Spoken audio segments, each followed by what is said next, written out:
Headquarters, and the time is now. One more day of early voting or mail-in drop-off, and then it's the California primary. Voters will be making their choices, potentially changing the way their communities and their state are run, and directing Golden State representation at the national level. Here with me now to talk about all things primary are Republican analyst Tim Rosales and Democratic strategist Andrew Acosta. Gentlemen, good morning to you. Good morning.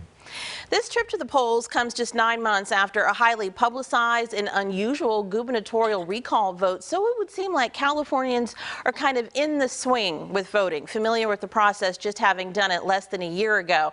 But the turnout stats seem to show something else. 22 million ballots sent out. Right now, only about 13% turned in so far. Why do you think, Tim, what does that say about this election? Well, I think we do not have a ton of excitement from the voters. And the reason for that is that you don't have a particularly competitive race at the top of the ticket for governor, neither for U.S. Senate.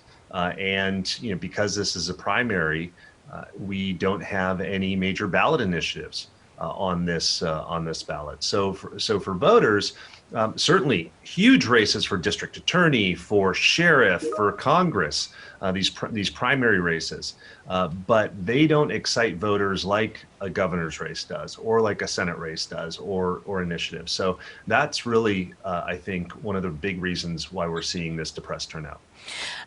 Andrew, do you think that is the same reason that you're seeing, or are voters just apathetic in general? No, this is very much similar to 2014 when Jerry Brown was running for re-election. Obama wasn't super popular, and there was no top of the ticket race. And I think turnout in Sacramento County in that year was in the primary was under 30%. So sort of feels like a boring election, and voters aren't really excited about it, and you get what you get.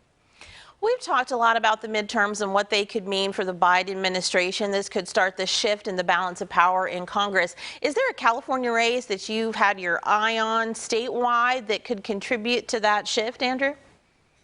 Statewide, it's hard to really pin one down until after June. I mean, I think there will be a lot of this of what looks like in November depends on what happens in June, and people have to reevaluate a lot of these races to see how competitive they're going to be based on who gets through the primary. But I do feel like this is very much like a 2014 cycle where it's a tough road for Democrats.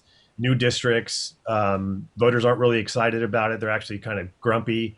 So it could be some interesting races come November. All righty. And Tim, what's your take as you look statewide? Is there something that you're seeing moving in the direction of a shift in the balance of power? Well, I think, at the national level, I mean, it's in California too, but at the national level, you have Democrats who are in control of the White House, the Senate and the House of Representatives. I think the real key to watch here over the next, several months and coming out of tonight are going to be the congressional races and where voters are at. If they tend to, have a rebalance, right, which is voters don't like, whether it's Democrats or Republicans, don't like one party in charge for too long, especially nationally. And so therefore, do you have a shift in who has control of the House? And there are several congressional races in California from, here in Sacramento down through the Central Valley and into Southern California that could very well determine who controls Congress for the next 2 years.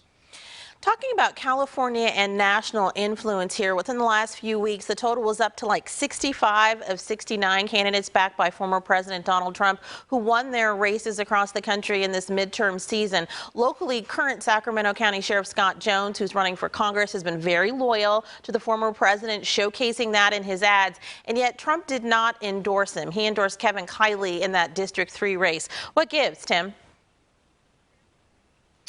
Well, I think, the former president is trying to stay relevant. He got some bad poll numbers coming out of this weekend where Ron DeSantis actually won a straw poll amongst conservative activists over the former president. So I think it's a matter of him trying to stay relevant in certain races with Republicans. Certainly there are many that still hold the former president in high regard. But that's really what I think he's doing, and how that impacts the electorate in general. We'll have to see come November. I think people are ready to move on both sides.